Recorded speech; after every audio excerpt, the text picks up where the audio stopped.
حضرت ابو ہریرہ فرماتے ہیں رضی اللہ تعالیٰ عنہ کہ بھوک کی شدت سے میری کمر دوری ہو گئی، تو میں ڈرا کہ کوئی مجھے نقصان نہ ہو، تو مسجد نبوی کے ایسے گوشے پہ بیٹھ گیا جہاں لوگوں کا گزر ہوتا تھا۔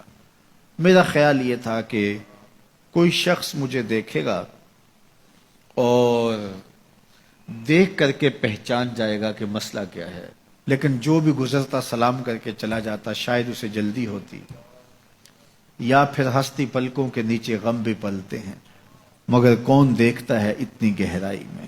میں نے سوچا کہ ایک قدم اور آگے بڑھوں اور آنے والوں سے ہم کلام ہوں، جب میں ان سے بات کروں گا تو میرے لہجے سے وہ میری آواز کی شکستگی سے پہچان جائیں گے کہ میرا مسئلہ کیا ہے۔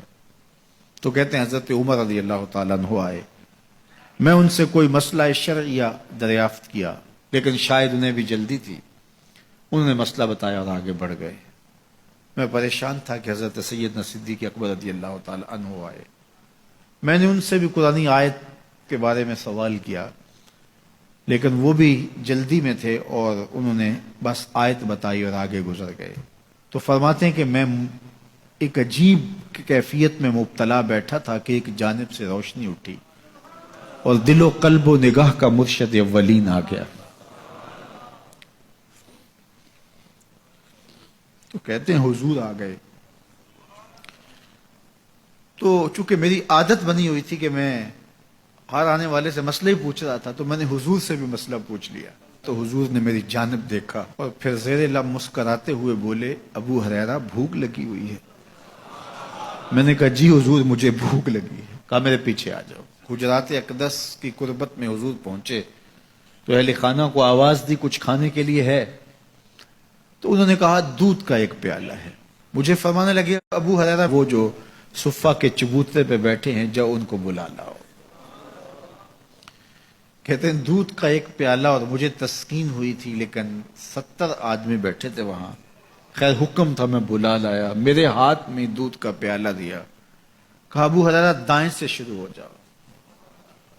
اب میں ایک شخص کو پیالہ دیا اور دودھ کو دیکھنے لگا، اور وہ سیراب ہو کے گٹا گٹ پینے لگا، اپنی بھوک اور پیاس مٹا چکا، اور میں نے دیکھا کہ ایک قطرہ بھی کم نہیں ہوا۔ میرے اندر جو پہلے وسواس اٹھ رہے تھے اور مجھے جو احساس ہو رہا تھا وہ مٹ گیا۔ پھر میں نے دوسرے کو پیش کیا، اس نے بھی سیراب ہو کے پیا، لیکن دودھ ایک قطرہ بھی کم نہیں ہوا۔ پھر میں نے تیسرے کو دیا، چوتھے کو دیا، 70 آدمی دودھ پی گئے، لیکن دودھ میں سے ایک قطرہ بھی کم نہیں ہوا۔ لگتا تھا رب نے اس دودھ کا تعلق حوض کوثر سے جوڑ دیا۔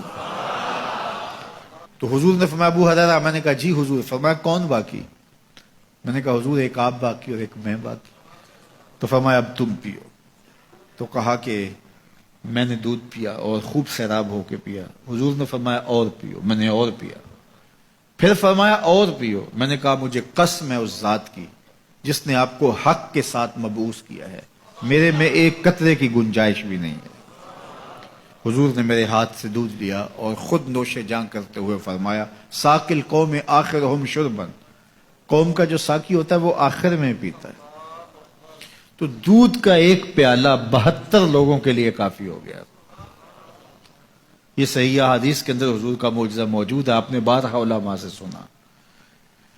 لیکن اس تربیتی عمل سے بھی کبھی غافل نہ ہونا کہ 2 جہاں کا سردار ہے اور 71 آدمیوں کا جوٹا نوش جاں کر رہا ہے۔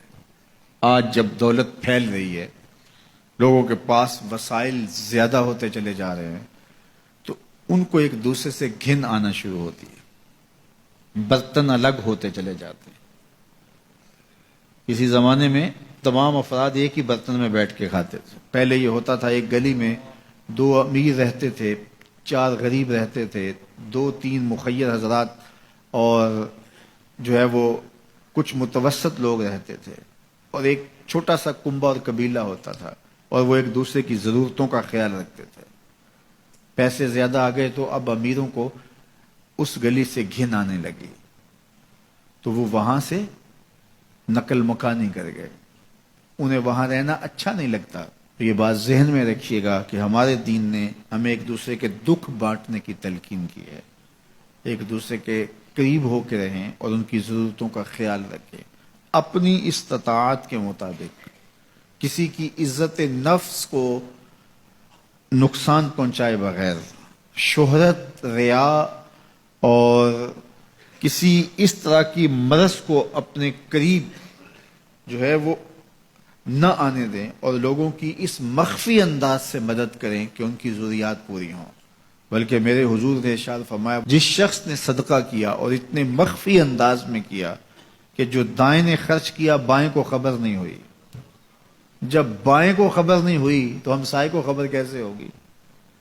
لیکن یہاں تو 7 اخباروں میں خبر چھپتی ہے کہ فلاں صاحب نے فلاں غریب کی بیٹی کی شادی کی ہے۔